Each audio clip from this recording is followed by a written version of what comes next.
Hey guys, it's Kat and I'm back today to do a tag. Now, this tag came out a couple of weeks ago, probably pushing a month ago. It was created by Annette's Makeup Corner, and I watched her tag, I watched other people do the tag, and I was like, this is a cool idea, I want to do it.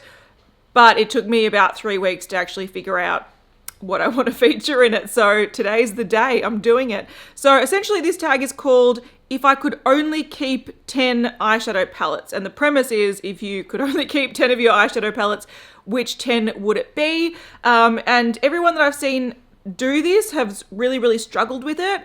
And I've struggled with it as well, but for a completely different reason. So I'm going to touch on that really quickly in a sec. But I will link Annette's video down below. She uploads like a gun. She is a machine when it comes to videos. So I had to scroll back and it was probably like, she's probably done 12 videos since. So that's how many videos she puts up. She's an absolute machine and she really loves sort of colorful eye makeup and she does a great job of it. So check her out. I'll have her video linked below. But I thought I will sort of explain why I had a tough time with this. So the videos that I've seen of people doing this tag, they've all struggled with narrowing down their collection to 10 because they essentially want to pick more because there's, you know, eyeshadow palettes are great. I love eyeshadow palettes. I totally get it. And the way that I think people have sort of pared it down is if I look at them all together, I want to cover all sort of different varieties of mattes, shimmers, different colors, all this kind of stuff so I can create every single look I need to create. Now, I haven't done it that way because this year I've had a lot of, I would say, eyeshadow palette fatigue. I think at the start of the year, I sort of went in and out of eyeshadow palette fatigue. So a couple of months I'd be really inspired by eyeshadow palettes and I want to, you know, play with new ones. And then the next couple of months, I'm like, I really don't want to touch eyeshadow palettes. Like the thought of me having to create different looks, it's just not what I feel like doing right now. And I sort of was alternating between that throughout the year. But in this last half of the year, I've acknowledged that I have eyeshadow fatigue and I just like to stick to the eyeshadows that I think sort of complement my makeup style. So there's even eyeshadow palettes that I've bought earlier this year that I have not touched. For example, the Anastasia Beverly Hills Alyssa Edwards palette. I think I got that in like April or May and I have not even touched it because I just can't be bothered. Sort of what inspires me is like an eyeshadow quad or an eyeshadow duo that I can put on that really amplifies my features, works with my coloring, and I know it's easy and simple to get a really flattering look. So I've sort of gone back to the mentality of I think what a lot of non-makeup junkies sort of see makeup as, which is a way to just amplify your looks. Whereas I do appreciate makeup as a way to express your creativity, and I really love that about makeup. But right now I'm just like, I'm not feeling very creative, if that makes sense.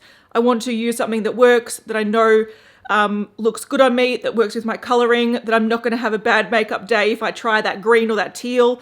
So I've sort of shifted back into the I want good quality makeup that amplifies my features and makes me feel confident in my skin, rather than the creative side. I think I'll come back to the creative side hopefully next year, but right now I'm just okay with enjoying makeup that makes me feel good about myself. So whereas I've seen a lot of people struggle with narrowing down their collection, I actually found this list a really big struggle at padding it out to 10, because I could easily on one hand just pick 5 eyeshadow palettes that if I had them in my collection, that will do me for the next 6 months. Totally happy just to use those. And I found it really hard to then narrow down my rest of the collection into another 5 or so that I can add to make it a 10. So yeah, I had a completely different reason why I found this hard to get to the 10 for the tag. But let's start running through it. This does explain also why this is going to be quite a boring selection of eyeshadow palettes, because they're the eyeshadow palettes that I can actually see myself wearing a lot. not the things that I can get a lot of creativity out of, if that makes sense. So I'm going to start with the 5 that came to mind pretty quickly as palettes that I really enjoy the quality of, I really enjoy the color story of, and I know that if I reach for these palettes, they're going to create a look that I'm happy with, instead of having to be a challenge where I'm like, how do I pair that red with the green or something like that? These are palettes that I can definitely reach for, and I know I'm confident that the outcome is going to be one that I enjoy. So I'm going to start with an oldie but a goodie. It's not that old, but the Anastasia Beverly Hills Sultry palette is my favorite of all the Anastasia Beverly Hills palettes that I own. They have bombarded us with a lot of palettes this year, so I actually stopped collecting the range after the Alyssa Edwards, because I just found that there were too many. I will go back and buy some, like probably the Jackie palette and a few others. But right now, this is definitely my favorite of the bunch. I have done a review of this, so I'll probably link that below if I do any reviews of these. So this palette is a 50-50 split of mattes and shimmers, and that's the sort of split that I really, really enjoy.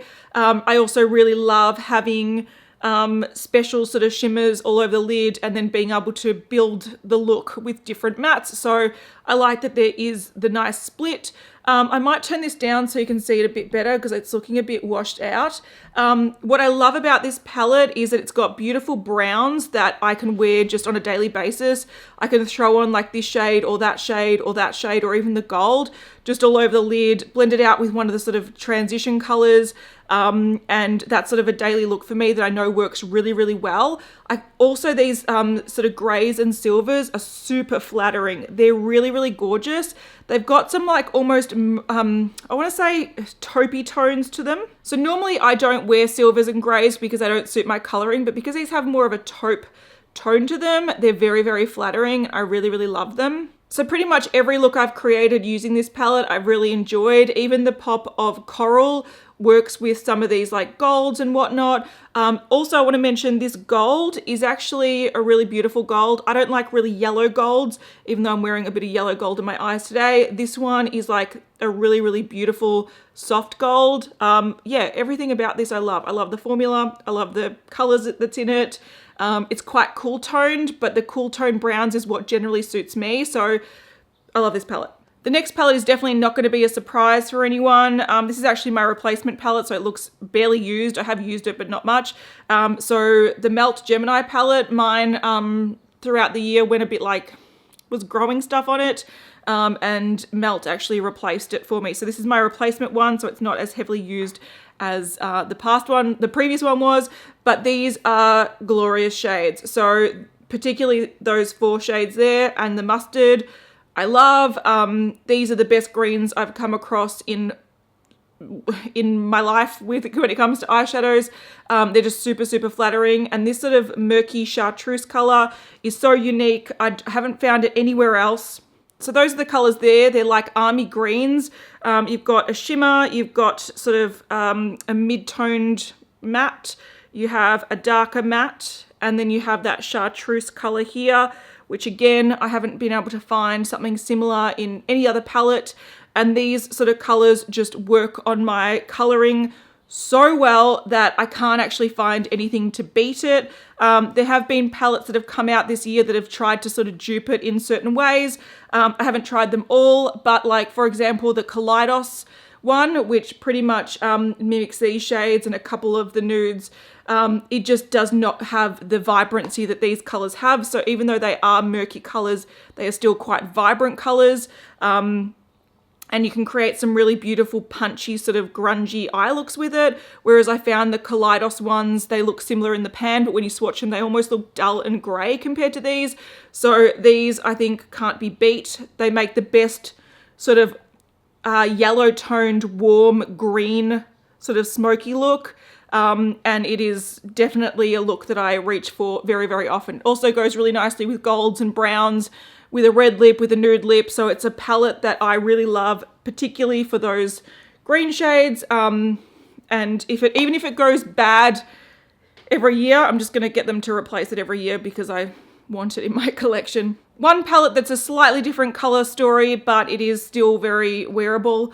And it's one of my favorite eyeshadow formulas that I've come across this year. And this is one of my most used palettes. It's actually the colored Raine Queen of Hearts palette. So you can have a look at it here.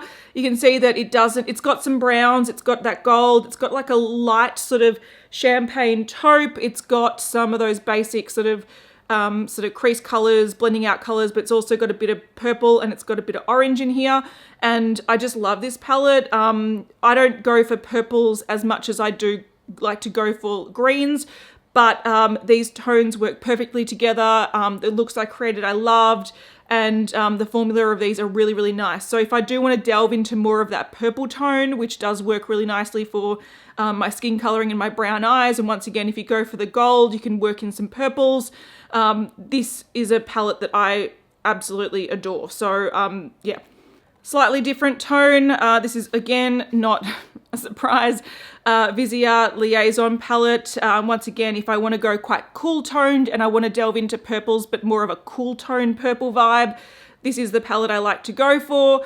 And what I actually like the most about this palette is the top row of mattes. Sometimes I will reach for these just with a brown shimmer or a taupe shimmer or something like that. If it's a bit more cool toned, these cool tone mattes are really, really beautiful. They look actually really basic in this palette compared to the other shades, but I think they are the stars of the show. The formula is really nice, and they almost have like this purple tone to them, similar to like my top. You can see that that one sort of looks a bit more purple. So they do have a completely different tone. I love these tones in winter. So right now I'm more into the warmer tones.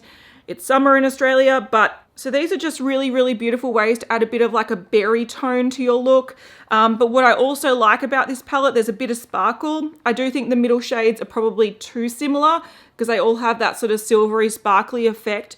But they are very, very pretty if you want that twinkly eye. And I also love this navy kind of purple color. So this is a really interesting way to add some smokiness and some depth to a look. And if you pair it with something like this shimmery sort of taupey nude, you can create sort of smoky looks with this palette, nude looks with this palette, sparkly looks, matte looks, and colorful looks, because I do have some brighter purples. And once again, you know, this sort of navy is just so beautiful in the like just in the outer corner instead of black. So yeah, I just think that's a really, really beautiful color, and I need to get a baby wipe.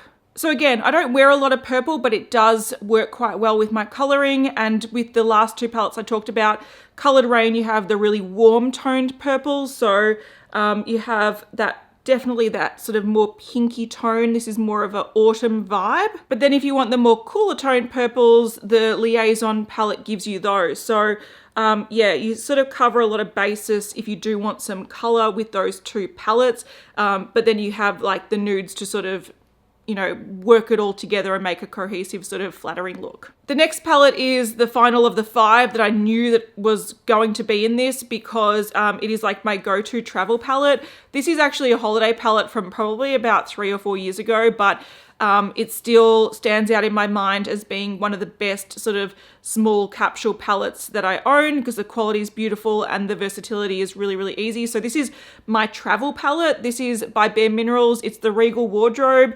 It was a holiday palette. It has been discontinued. It does have sort of blushes, highlighter, bronzer there, but then it's got the eyeshadows here. So the eyeshadows is what I'm particularly interested in. You have a top row that has half shimmer, half matte. So matte, matte, shimmer, shimmer. And then it's a more of a warm row. And then you have more of a cool row. And once again, you have matte, matte, shimmer, shimmer. So if you're like me and you prefer to have warmer eyeshadows in the warmer months, you've got the top row, and then you can transition to like the cooler months with the bottom row, and they all work beautifully. But what I like about this, like I can just take the first 3 shades and create the most easy, simple look. The quality is beautiful. You can sort of vamp it up a little bit, only a tiny bit for like nighttime, but it's the best travel palette because you really don't have to think about it. The quality is fantastic.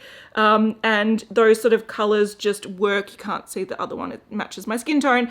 But if you just reach for those 3 shades, I can create the most basic but really flattering sort of nude look. But then again, I can sort of lean to more cool toned with that same sort of quality. So generally, if I'm going away for a couple of nights or I'm traveling, I do love to take this with me because it does create really, really basic looks really fast, really quickly. The quality is great without having to go, what am I going to wear today? What works with this color? Like, this is just the best sort of travel palette. So yeah, I will keep that because I love it. And the reason I don't mention this too often on my channel is because A, it's been discontinued for years, and because I do really like it for traveling purposes, I sort of hold back and I don't use it the rest of the time because I want to keep it for traveling. I don't want to use it up. So yeah, that's my travel favorite. All right, so this is the part where things were getting a little bit more difficult, where I was like, look, I could put any palettes in here and it doesn't really bother me too much because the ones I'd reach for the most are the ones I just mentioned. But one I wanted to mention was one that came out this year and I really do love it, but I don't love it as much as the Queen of Hearts. It's the Safari Raine palette. So it's by Colored Raine, and this is a little bit more colorful. I love all the looks that I've created using this, and this is a great addition to some of the palettes that I've already got here that are quite nude. So if I want to inject a bit of yellow gold, I can do it here. If I want to add to those swampy greens, I can here. You've got a bit of a matte teal. You've got some more cooler tone shades down here. This beautiful, beautiful sort of corally red color and the orange. So these just amp up the sort of look that you can create with some of the shades, with some of the palettes I've already mentioned. So I'll swatch some of them here because these are just, the quality is beautiful. So once again, just adding some more sort of texture and richness to some of these more basic shades that I've mentioned.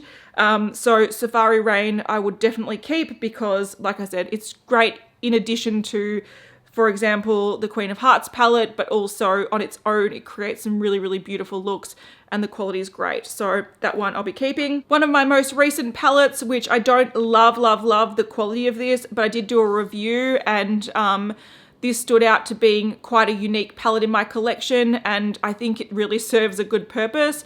So it's the Huda, this is the Nude Obsessions Rich palette, and this is a really, really beautiful smoky eye palette for me. So this has mainly some sort of flaky shimmers that look quite glittery on the eye, which I think can look really special in the evening over a glitter glue. It makes a really intense sort of sparkly look.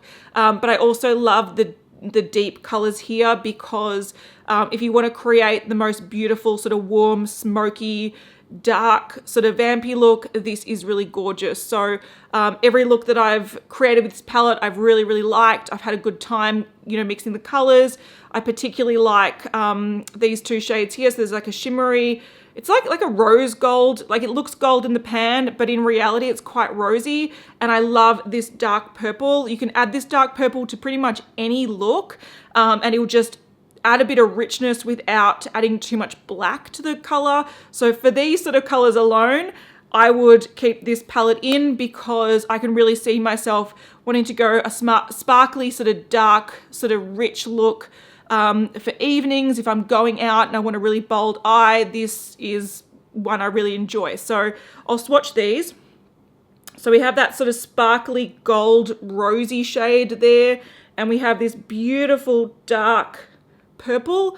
You can see that it would work with any of the colors on my arm here just to intensify it without changing the color story too much. So that is, I think, the hidden gem in the palette, and it's probably why I would keep this palette because it just works with all these other shades. So similar to how there's this Viseart sort of navy would deepen a look, but it would add a lot of cool tones to a look. So this would work better with, yeah, your sort of cool tone purples and your taupes.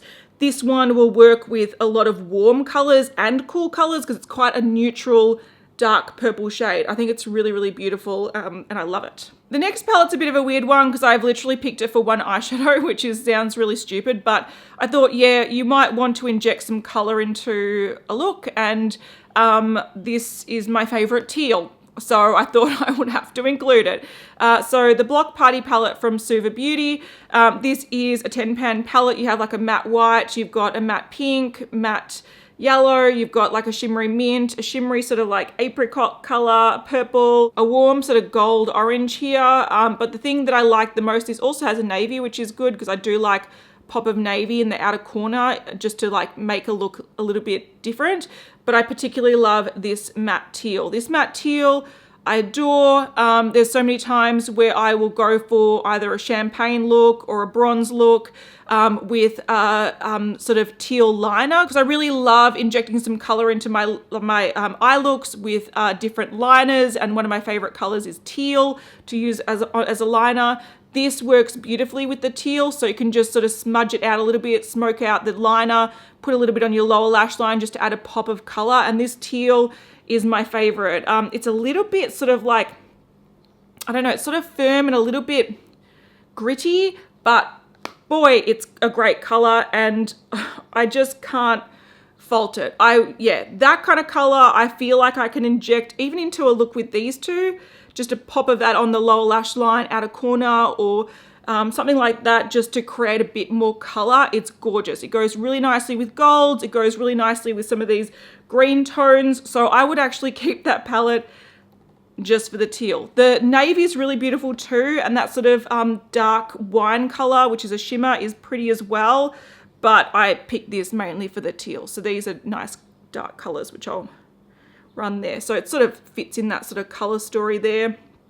And to compare the navies, this is a little bit more blue. That's a little bit more blackened, I guess. So, you know, you don't need them both, but I would have them both. Palette number 9 I picked because it just brings me happiness. So I've got a lot of sort of classic eyeshadow palettes in my collection. You've got the Urban Decay Naked palettes. I think I've got them all. I've got a lot of the Too Faced palettes. I do love the original chocolate bar palette from Too Faced. It just brings me a lot of nostalgia, and I could easily wear that for a few months and just create looks that, once again, you can add little pops of color with some of these guys, or with liners or whatnot. But the one that stood out to me as being one that I really enjoy and I look forward to using, and whenever I do use it, I create looks that really make me happy, is the chocolate gold. I know this wasn't everyone's favorite, but this is a predominantly like a metallic sort of formula. So it's only got a few mattes down here and all the rest are metallic formulas. I actually really love these formulas all over the lid as like a special look. And then you blend it out with smokiness or mattes or whatever. They've got some really beautiful sort of, once again, sort of taupey silvers that are surprisingly flattering. They do have a true silver, which I don't really touch. And they've just got really beautiful formulas. Like this is a sort of cool tone gold, which I love. This is that silver. We've got more of a sort of copper shade here. And they're just really nice ways to amplify a look. So yeah, we'll put some down here. So you can see that they are highly sort of metallic. So if you want a really intense, beautiful, foiled metallic lid look, this palette will give it to you. And then I can reach for some of the other palettes that I've picked to really ground the look and add different elements to it, whether it's blending it out with mattes or whether it's adding a bit of richness to it. I really think this palette, I enjoy all the looks I create from it. So I haven't used it in quite a long time, but it's definitely one that I would keep if I had to narrow down my collection. All right, the number 10 spot was hard, and I was tossing up between another travel palette that I like to use and this one. Now I decided to pick this one because the travel palette had similar colors in it, but it was a smaller version. Whereas once again, if you're narrowing down palettes, you want something that gives a bit more variety. And even though I've seen a lot of these colors in the palettes that I've shown, so the variety is not really there. Once again, this is a palette that I don't love all the colors because once again, there's some really, really yellow golds that I don't use. But there are some really beautiful browns in here that I do like to use. There's a beautiful mustard. There's some nice sort of teal colors that can add a different element to the look. And what I think is more important is it's got different textures. So this one is this like really, really glittery duochrome sort of gold.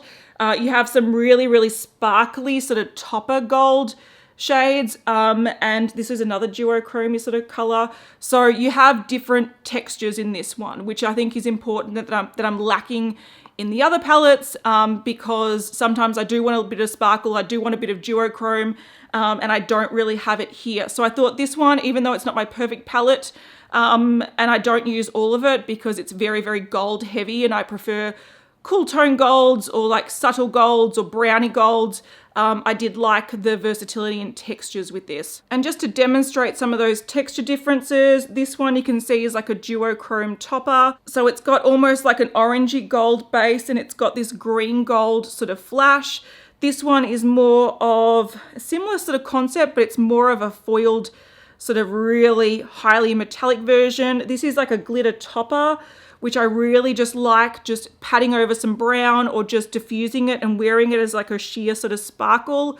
So I just like the versatility and the textures with those because I think it's where I'm sort of lacking with these other palettes. But then again, if I wanted to go super, super boring and brown, I do have sort of some selections of boring brown that I could just go bam, bam, and those two would create a look that I'd really enjoy. So yeah, not everything in this I adore, but I do think it adds something. And just to swatch those, there we go.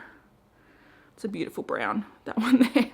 It's brown, cat. It's just brown. Calm down. Now, one thing I want to mention is that there is actually a Natasha Denona palette that's on my wish list right now. And I noticed that a couple of people that did this video actually mentioned that palette, and it was the Metropolis palette, which is the current holiday palette. So that is on my wish list. I'm waiting for that to go on sale and then I'm going to snap it up. And it actually has a lot of colors similar to this, but more versatility. So if I actually had the Metropolis in my collection, because I swatched it in store and I'm aware of the formula, I would actually take this out and put the Metropolis in, but because I don't have it, I thought I will mention this one. Now, even though there's a bit of color variety in here, so there's greens, there's some navies, there's a beautiful teal, and I didn't swatch everything clearly, but there's purples, there's reds, there's, well, not super reds, oranges and burgundy sort of colors. So even though there is some color in here, it is quite a nude collection because that's the sort of vibes that I've been going for lately.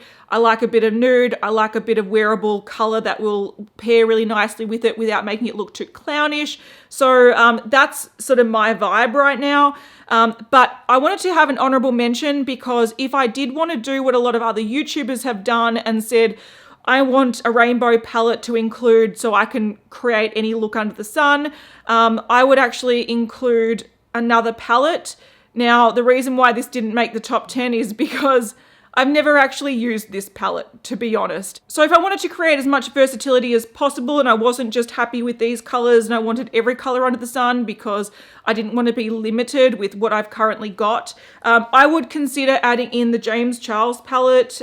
So I was given this at a PR event, a Mecca Morphe launch PR event a couple months ago. And like I said, I've never actually used it, but I do appreciate the versatility in it. So yeah, this is a kind of palette that I'll just chuck in to be like, oh yeah, you want a blue, bright blue look? Yeah, there's bright blues there.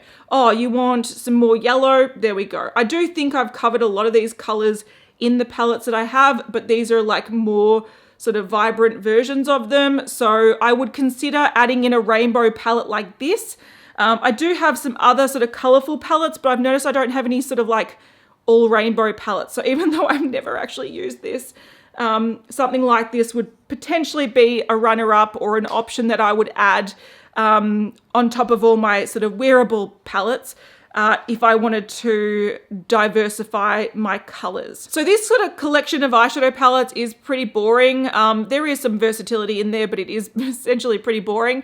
But this year I do like to stick to sort of like the safe colors that I know work for me with little pops of colors that I think flatter my sort of complexion. But I also really like to play with texture. So I like to play with multichromes and glitters and whatnot. And I did look through my collection and I noticed that I don't really have any palettes that have like a good selection of glitters or multichromes. And because this whole tag premise was to narrow down your palettes, I couldn't include any of those. So I would probably build on this collection with like loose products, pigments, pressed glitters, pressed multichromes and stuff like that to add a bit of wow and a bit of interest into my looks. I also like to play with colored eyeliners and like multichrome eyeliners and glitter eyeliners. So that's where I like to add a lot of interest into my looks, but I found that it was really hard to do with just eyeshadow palettes. Anyway, it's done now. I've done it. I've put it in stone. These are the ones I would keep right now with my current frame of mind. in a few months, it might be completely different. And I just want to pick all bloody orange palettes. Who knows? But I'd love to know in the comments, if it's too hard to pick your 10 that you would keep from your collection, let me know what your 3 you would keep. So if you had to just keep 3 palettes that you own out of your collection, what would they be? And why? Because I find that interesting. So yeah, wish me luck getting the Metropolis palette on sale, because that's the only other palette I think I really want to get my hands on this year. Yeah, other than that, I will see you guys in the next one. Bye.